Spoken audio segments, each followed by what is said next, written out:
Hello, and welcome to the Small Business Sweet Spot. I'm your host, Barb Davids, and this show is dedicated to helping small business owners like you get more organic website traffic, and also to help create and distribute content and analyzing the numbers so that we can make better informed marketing decisions.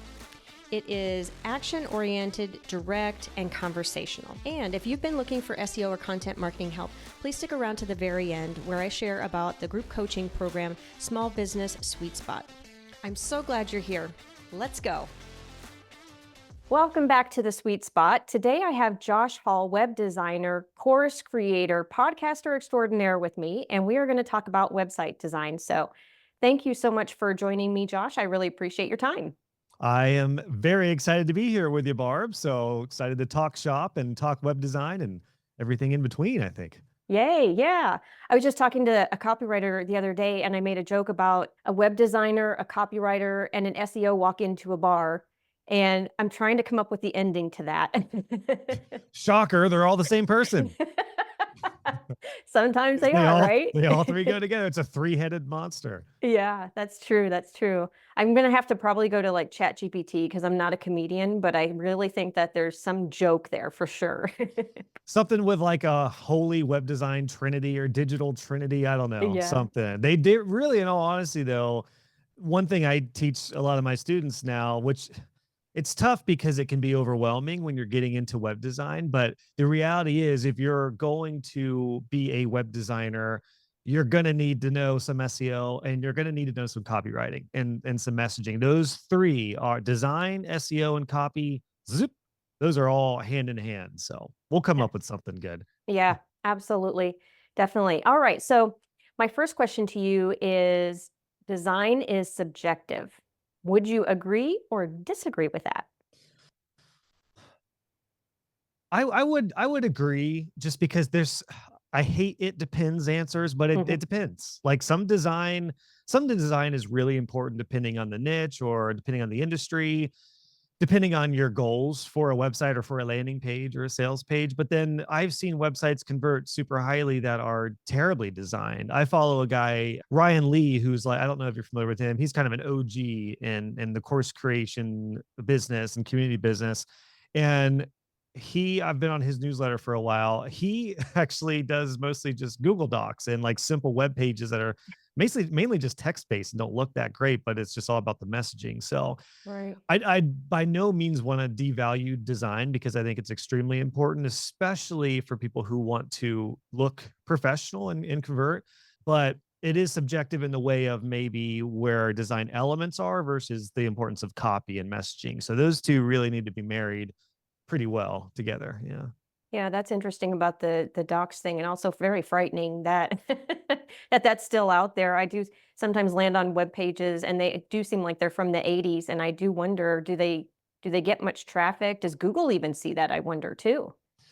I don't think Google, I mean, being that it's a Google Doc, I can't imagine a doc would get SEO value. I mean, I would always recommend making a blog post or making a sales page, but Yeah. I guess in that example, that's more, he's doing more like almost like a weekly offer. So it's Mm. not something that needs to live online long. So that's a big distinction too. How far you go into design and effort into something that's going to be fairly brief versus a blog post or a sales page that's going to live on forever. For example, the sales page for my web design community, Web Designer Pro, I put a lot of work into that. And I'm actually revising it currently for like a version 2.0 of the sales page. And a lot of work is going into the design, the copy, and even SEO now is a bigger implication. So I think those two variables, as far as it being subjective, is really what you have to look at. Like, is this something that's going to be an evergreen, long lasting piece, or is it something that's like a promotion or a lead generator that may be up for only a month or two? Mm, that's a good point. The goal is a big deal. For your sales landing page and your sales course, is there sort of a hierarchy or like a thing that you start with at the top to going down? Like, how important is the structure of the website page? So one thing I've learned, this would apply to and I think you probably saw this because you went through my course on creating a course. I talk about the sales page in there, and what I've learned is that a good sales page, whether it's a course or a program, is going to have a few common elements. I think the most important thing to get up front is some sort of transformation, ideally. And if you can get that in the headline, like when you go through this course, this is what you're, when you come out of it, this is the result. This is what the goal is. I think that's the biggest thing for any sort of course, program, whatever it is, anything you're selling. If you can get that transformation up there at top, that's the biggie. Any chance that you have to personalize a sales page, I think is absolutely key nowadays, especially in the wake of ChatGPT and AI stuff. And just the fact that there's so many templates out there. I mean, if you, and by personalization, I mean a video of you Mhm. walking through, not everyone's going to watch a video, but what I found is a lot of the people who actually buy watch a quick video, whether it's a minute or 2 minutes of a little bit about the course or the program, what to expect, and most importantly, those results that you could just articulate that you've already talked about in the heading. That's a biggie. The other thing I do on all my sales pages as well is I like to call it a founder's note, but it could also be like a meet your guide, or basically meet the person who you're going to work with or learn from. That's a biggie too. And that doesn't need to be a video. That could be just a picture of you and then a little blurb about either the course or a little bit about your mission, or even a slight bit about your backstory to give some authority before they would purchase. So those are a couple biggies. I could keep going on sales pages, but those are a couple biggies. Is got to highlight the transformation, the result you're going to get, and then personalize that in any way you can. I promise it's going to be a big converter. I love that. And I would say I'm just going to plug your course because I took your course on courses a couple, like 2, 3 years ago. So if somebody is looking for like sales landing page information, that would be a good course to go through. And it is, ironically, I never created the course, but that was on me. Like I had some things going on, but that was the only course that I ever actually finished 100%. So you have Mm. some really great courses. I think there's a lot of information. You go above and beyond with your information. So just going to plug that a little bit for you. Oh, thank you, Barb. That's so Yeah. awesome to hear. What a Yeah. testimonial. That's amazing. Yeah. So when people are setting up their website, there's a lot of people I think that do redesigns. At what point maybe have you felt like people are thinking about doing a redesign, and what should they consider when they're thinking about, they're like, "Oh, maybe my design isn't quite where it needs to be. Should I just do a full-on redesign or should I just tweak a few things?" I would always err on the side of tweaking a few things first, because a redesign, depending on how big the site is always a big undertaking. Typically, I would recommend just looking at the homepage, or maybe a couple of the service pages if it's a service-based business. If it's a coach or a consultant or a web designer, SEO, or same thing, I would just look at primarily your homepage, because you could save a version. And I would always do this too. Always save your initial version, like version one, because what you don't want to do is make a bunch of changes and revamp and then see conversions go down and be like, ah, crap, now I have to redo or redesign the whole site again. Save your original design. But I would always start with just moving around elements or tweaking some of the copy, or just revamping things slightly, rather than a full on redesign. There's definitely a big difference between redesigning a site from the ground up with colors and design and typography and everything, versus just making tweaks to what's there. So in most cases, I would recommend starting with that. I found that for most of my clients that I worked with, once we got to the 3 year point, that was usually the time for either some pretty drastic revamps or a potential redesign. 3 to 5 years, I feel like is common for a full redesign. That said, I've got some sites that I designed for clients that are still up from like 2014. So we're going like Mm. a decade and they're still going strong, which is the true testament of a good design. My site at joshhall.co, as much as I want to like blow it up and redo things, I designed that in 2017 and it's still converting really Mhm. well. So part of me is like, I don't have like I don't have a huge need to redesign everything necessarily. My branding hasn't changed. I'm making a lot of updates and revamps to it, but I mean that's what, 7 years old now, and it's still kicking. So yeah, Yeah. I would take it slow and at all costs avoid doing like a complete rebuild unless it's just not working. Yeah. Is there a couple signs that someone could be like understanding that they might need a redesign? I mean, I guess the gimme is the less conversions over, over time, or over year, or month over month. Is there anything else that maybe they could look at to say, yep, maybe it's time to take a look at the design of the website? Yeah, I would only really consider redesigning it if you see a drop in those metrics. If you see contact form submissions going down, if you look at Google Analytics or whatever analytics you're using and you see bounce rates go up, which means that people are bouncing from that page and not doing anything. Some of those simple metrics there will tell you, or even like lead generators, if you have a free ebook or a free guide or a masterclass, and then those just drop off completely, maybe that's an issue. But the other factor with that is that's not always necessarily your site. That could be like a Google thing, like an Mm. algorithm change, or maybe if you stop promoting on social media or if you stop doing podcast interviews, naturally you're not getting as many eyes on your site, so that's going to drop. So if you can tell, it's like I'm very hesitant to have people change their website unless it's a very really clear thing that the website is the problem, because I've Right. actually found if it's converting at all, then it should be converting, ongoing, unless Hmm. something is changed dramatically. So yeah, in that case, I would just make small tweaks rather than, yeah, blowing something up completely. The other thing to remember too, when it comes to redesigns and revamps, is we all get bored with our own website. So Yes, everybody, it's so true. everybody, Barb, you design something, you love it when it goes live, and in two Hmm. months, you're like, this is horrible. What was Right. I thinking? I'm so bored with this. But you have to like reel yourself in from that feeling and protect yourself from that, because you almost have to remember how cool you felt and good you felt when you launched it, because that Hmm. feeling dissipates very quickly. So I say that because I see a lot of web designer. Like actually, just yesterday, I was coaching somebody in my community, and they said, "I know I need to redesign my website," and I was like, "Well, maybe not. No, like it converted fine for a few years. It's a few years old. My particular student, she's in a bit of a slump right now, but her site converted fine up to this. So I'm like, I actually don't think it's that. She also had just got married and just went through a really busy life season. So I was like, I bet it's just because you haven't been able to promote as much, Hmm. which it's just a season. You went through a lot. You just got married. Your focus was on that, not on the business. So let's focus on marketing and Hmm. promotion and kind of doing just a little bit of hustle, just a season of hustle to get traffic back, and then we can reevaluate. So I have that same mindset as well, that like we get bored with our sites, we think it sucks, but hold off on that, because what is old to you is new to a new lead. That's very true. I ended up going through a redesign middle of last year, but it was because my brand had sort of changed and my outlook had sort of changed, like a bunch of like internal personal stuff changed and my perspective on what my website was going to be and my business was going to be and all of that changed.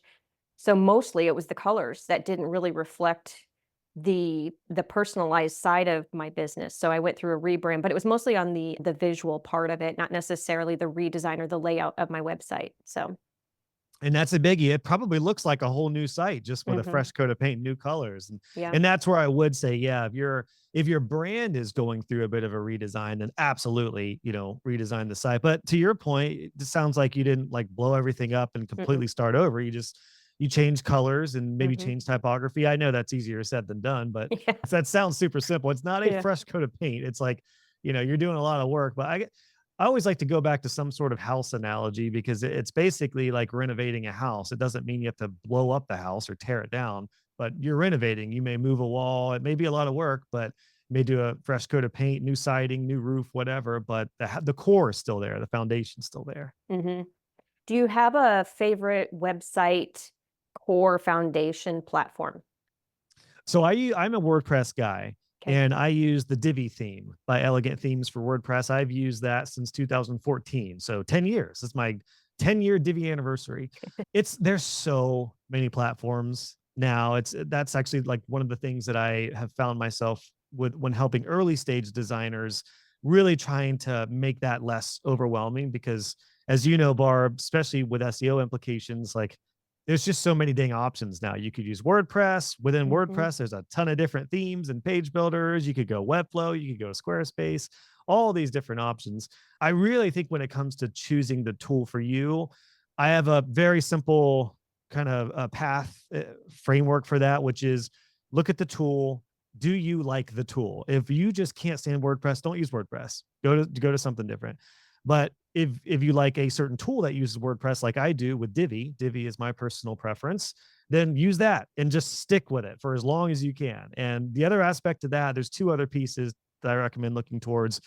One is the community. behind the tool. Make sure if you're going to invest in your website and in your business, especially if you're a web designer, you want to make sure there's a strong community to support you, even when you get stuck. Well, when you get stuck, and then make sure that you trust the company. That's another big thing is a lot of companies now, whether they are self-funded or whether they're like venture capital funded, that's something to think about because they may get sold. You mentioned my course on creating courses. Run my courses in two different places. In my community, Web Designer Pro, which is built off of Circle, which is my my community platform and membership. But then I use WordPress for my site, and I actually have my courses over there currently still for one-off purchases if you don't want the community aspect. So I'm using a two different, basically two different platforms. But why I mentioned that is LearnDash, which is what I use for my courses over at my WordPress site, is a great platform. It's been fine. I haven't had any issues, but they've changed ownership like 3 or 4 times in the past couple of years. Mm. And that kind of scares the hell out of me because I'm like, I don't know where this is going to go. So you really do have to look at the company too and make sure you trust them. So the tool, the community, the company, those are my big 3 metrics when choosing a tool. That's some good things to think about. Where do you think web design is going? There's been so much change in terms of the AI stuff happening and these tools coming out saying you can build a whole website just by plugging in some information and then poof, there you have it, a website. What are your feelings on those? I think AI overall for web designers is a good starting point. And it's kind of funny because what AI is doing now is what I was doing basically 10 years ago, which is basically to have starter sites like Mm. templates that are basically just starting points. And AI is really good for that. I've never seen any of these AI builders pump out a site with a few clicks that is actually like, wow, that looks incredible. It's very basic, very bland. You're still going to have to add your flair to the content, custom imagery, custom graphics.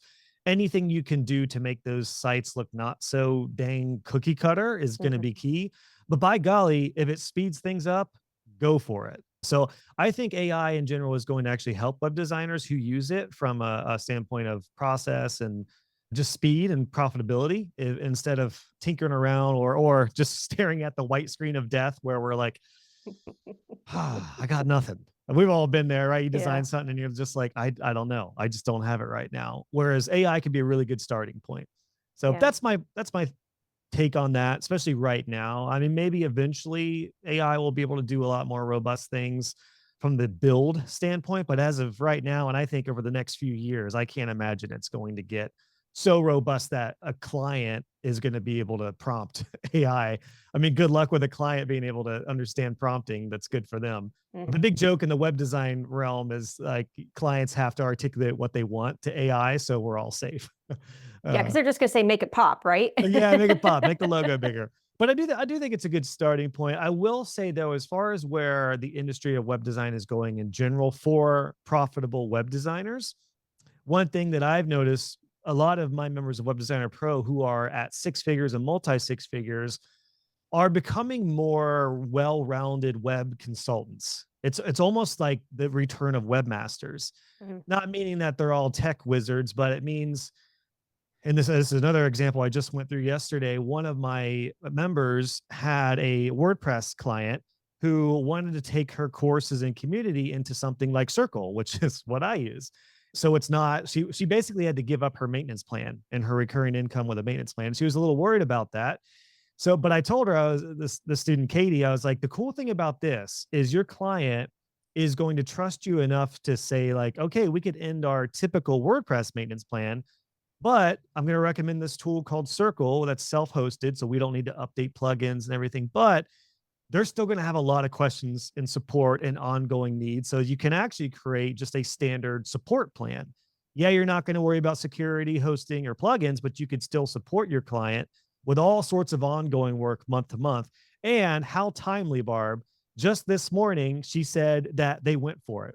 So however she rephrased her plan, she actually did herself a favor by going from a web designer and basically just a task taker to a web consultant who's now looking into the best interests of her client and saying like, listen, we don't need WordPress for this. We could actually do this subscription to Circle, and then I'm in your corner every month for support, for questions. Maybe one thing that's really popular that a lot of my students are doing is a quarterly strategy call for their monthly care plans. So whether it's WordPress or Squarespace or whatever, if every quarter you offer a little window of strategy and consulting for your current set of clients, you're in their back every quarter and they're paying you every month, and they can take advantage of these quarterly calls, which then lead to more ongoing work and one-off projects. So that's what I'm seeing working right now really well, is stepping into this more web consultant. Doesn't mean you need to know everything or be an expert in all these areas, but the reality is, if you're a web designer, you're getting those questions anyway. You're just not packaging it up or charging for it. So Mhm. whether you call it a strategist, whether you call it a consultant, a webmaster, it's kind of all the same blurry line there. Yeah. And that's what we're here for, right? As business owners, to help the people that we serve with the solution that they're looking for. So it just benefits them. Yeah. Yeah. It's interesting because as probably know, I came from the WordPress world, and I was very just integrated in that world. And I think I think tribalism takes over when you're in one group of people. And I just kind of thought everyone using Wix or Squarespace or Webflow was just a different breed of designer. But what I've realized now is, like, there may be a time where a Squarespace is fine for a Mhm. website. It's fine with SEO. A lot of my students use Squarespace and they're killing it on SEO. There may be a time for Show It. Whatever works for you, you can really make it work. I think WordPress is still the king for more robust builds and a lot of flexibility and control.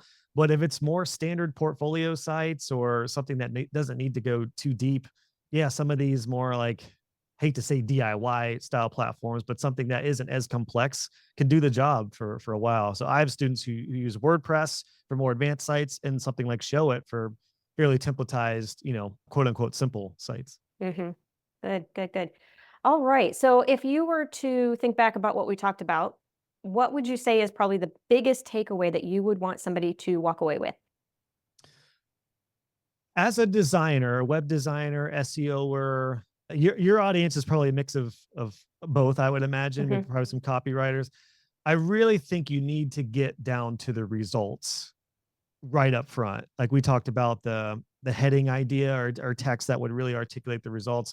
I can't recommend enough that everyone look at your website, look at your sales pages, and make sure the results that you get people are oh so clear, because that's what's going to separate you from the noise of AI copywriting and just kind of lazy copy and messaging on websites. I think a lot of people put so much emphasis on design, and I'm speaking to myself, where copy and messaging is kind of an afterthought. And again, I do not want to devalue design, because it is very, very important with looking professional. And even if people don't think the design matters, good design does matter in converting. But what I've learned and what I truly feel is true is that design engages, words convert. So really look at the words, really look at what you're saying in your heading and the first few scrolls of a website, remembering that everyone scans websites unless it's a blog post or something meaty. So home pages, results, transformation, quick, honest wins, personalization, anything you can do, homepage, sales page that is going to hit all those boxes. I think that's really what's going to separate people moving forward here. That is a great takeaway.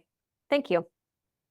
All right. That is going to cover good look and website design. If somebody is thinking about website design and they want to reach out to you or take one of your wonderful courses, how do they find you?